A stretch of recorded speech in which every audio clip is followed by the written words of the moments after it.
We hope that this will inspire you as much as it has inspired us. It began as a community idea. It boils down to understanding that the simplest questions, what do you need? How do you like to engage? What are you worried about? Offered to a diverse set of learners, not yet inculcated with the way we do higher education, can be the richest resource in shaping the future of education. This work lies not only with the leadership at our institutions, but with the teams of faculty, staff, deans, students, and thought partners that have all come together to make Rep 4 happen.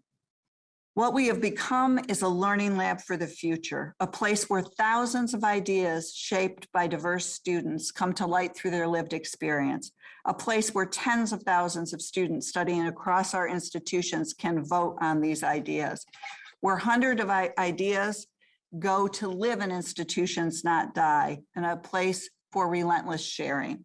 Today, you're going to hear from the hearts and minds of 12 teams from across the country, and our panel of thought partners will pair their thoughts with learner insights. Our program is unique because we are students guiding students to a path forward. We are helping students access resources and context available to them before they even reach the threshold of their first college class. Our solution is to reduce the cost of living for higher education students. The reason we target higher education students is because 40% drop out because of financial issues. These students are people like my mom, with kids, trying their best to provide a better life for their families. This is mental health awareness, and to be aware is to be aware of the signs that our youth go through on a daily basis. Some solutions for this would be the mental health library and the mental health kiosk. The mental health library will educate parents, faculty, staff, and students about signs to look out for, while the mental health kiosk will connect students to mental health professionals faster without them having to go to an office or being constrained by a time limit. In the U.S., roughly 13 million children live in food insecure homes. Children from homes that lack consistent access to food are more likely to experience developmental impairments in areas like language, motor skills, and behavior. I have created a program that will supply groceries to food insecure homes and act as a teaching moment for students who wish to help. A nutritious box would be supplied twice a week to feed a family of 6. Our prototype is the Elevation Promise, which assists students suffering from the opportunity gap through a 2-part program that ensures upward mobility and success. We represent low-income, immigrant, and first-generation students by providing them equal access to opportunities. We propose a 2-step elevation program. The first step is an attentive group advising, preparing students for our second step, which are the paid summer or winter internships. So many high schools already offer a successful shadowing program. It's time to do the same for college. That's why we designed Creating Connections, a mentorship program that will link college students to guide, network, and advise upcoming students through their respective fields, fully personalizing their experience. Connect students based on common interests and career paths, give students the opportunity to experience life as a college student, and expand the student outreach and recruitment department by hiring experienced college student mentors for each semester. Thank you for listening. Let's get connected. Have you ever wondered why we only include grades on the transcript? We think that is unfair. All activities that students find valuable should be included. We recognize that we are more than our academic or athletic talents. We thrive because we have stamina to persist, so let's honor and appreciate grit. We propose creating a grit score app. Students are more than their grades, and grit is not always valued as an accomplishment by professors, teachers, or systems. Presently, we have an inequity among students. We can fix that with the grit score. Our goal is to create an app that would allow students to anonymously or publicly post their concerns, addressing, again, the different spines of the umbrella, their problems and their issues. And from there, we can create a tailored group for each of those problems and have specialized meetings so that way these students that all have the same feelings can come and talk about their problems and their concerns and feel more confident speaking on those matters because they know they're surrounded by an entire room of other people that feel the same way they do. We believe that today's students are confronted with budgetary challenges that are beyond the traditional help currently offered by financial aid offices. In order to tackle this problem, we designed the FAB app, short for Financial Aid Blueprint. This new application allows students to connect with counselors and peers anonymously while also crowdsourcing solutions. We believe the application's innovative strength is using technology to bring the community together in a positive way. We created Find Your Fam, a unique tool that helps college students get access to high-quality connections rather than quantity. By addressing the discomfort and fear students have about finding organizations and friends, it will make the campus easier for students to navigate and access. The world is changing all around us. Let's create a positive change. Get involved, Find your interests, find your people, find your fam. What are your final reflections about Rep 4 and the work ahead, particularly as we work together to develop these ideas on our campuses, as all of our presidents have agreed to do? So Jamie, would you mind starting? Yeah, I want to start, and I want to highlight for the presidents who are part of this that you didn't hear anything about, like, I wish this class did this, or I wish this topic was this, or I wish we had this major. It was all about the experience, right? And I think that that's one of the things that we need to really focus on college campuses, where we spend so much time focused on what the program is and what the major is and what that looks like, when in reality, it's the students coming in and having a life-changing experience. And so how do we make sure that that experience for those students is an empathetic, human, authentic experience where they're going to gain value for the rest of their lives from that experience? And I think all of these projects are tackling that, the human experience that students have on campus. I love the students challenging us, to get better, to look at the opportunities where we can listen to what's most important to them, what they value, because this is really about a value system of they want that connection, they want those skills that go beyond the programmatic content that also allows them to continue on in life. So I've been humbled in so many ways to hear the stories, to be inspired by these students, to take some bigger concepts and say, hey, we're listening and we're paying attention, and this is how you can help us get better and grow. So very cool experience, and I'm super excited to be here, and it was just a pleasure and an honor. What stands out to me is that there are just some basic needs that are often not met, that put our students in an inequitable space when they arrive to campus.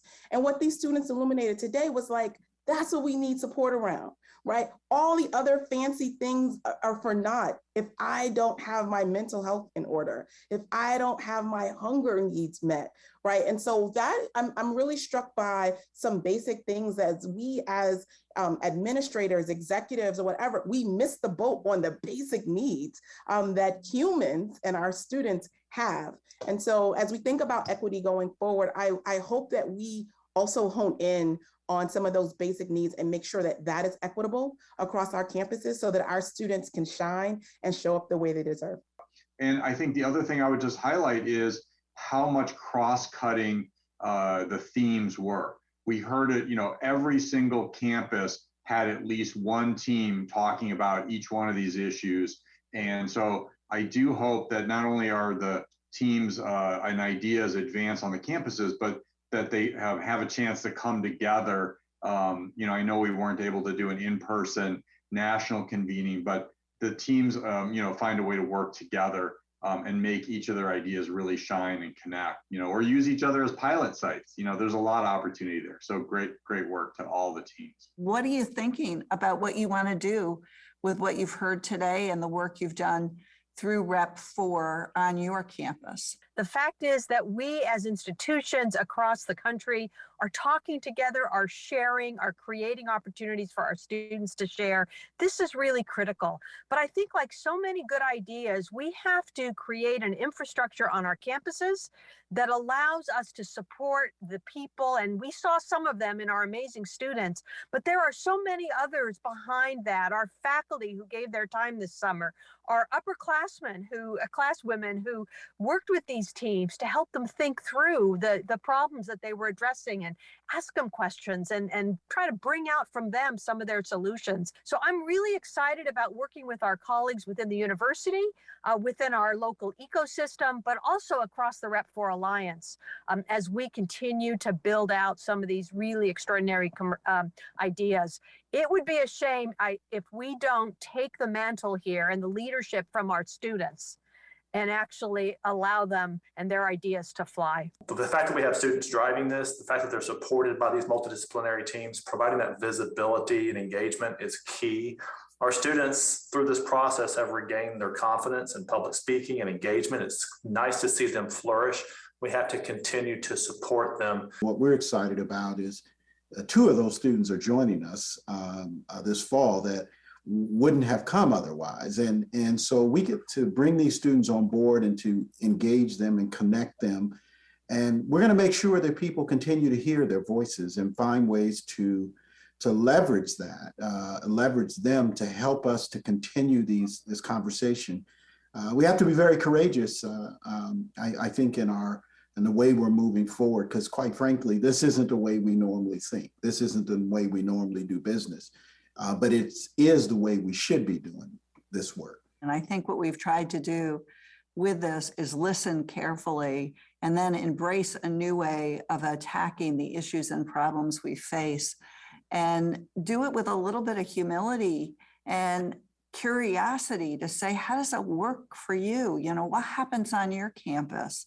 What more can I learn? And so I just really appreciate all the colleagues that have come together, as well as the students around this work. And what we really want to do together as Rep4 is to ask you to join us as an educational partner. We want to ask you to fuel this movement with your resources. If you're in a position to support this, to support Rep4, the platform and the commitments we're making as we prototype the work is to share the information and what we learn. We can all learn to innovate more quickly, more effectively, and more true to the customer-centric, or in this case, learner-centric idea, if we work on this together and we share our learnings. So with that, we'll end as we began, with the voices of our students in a Rep4 closing video.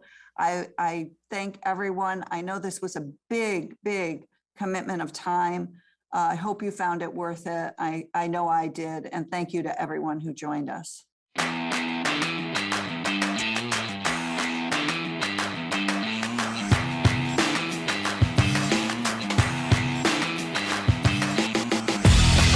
We're here to make change.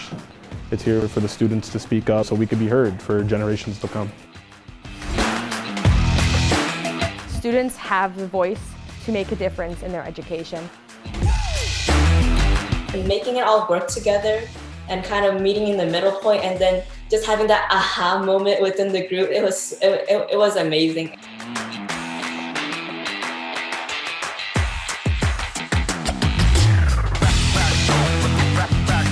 Asking deeper questions to make them feel comfortable, but also to speak out their minds. Rep4 to me, it's a family. That's what it is.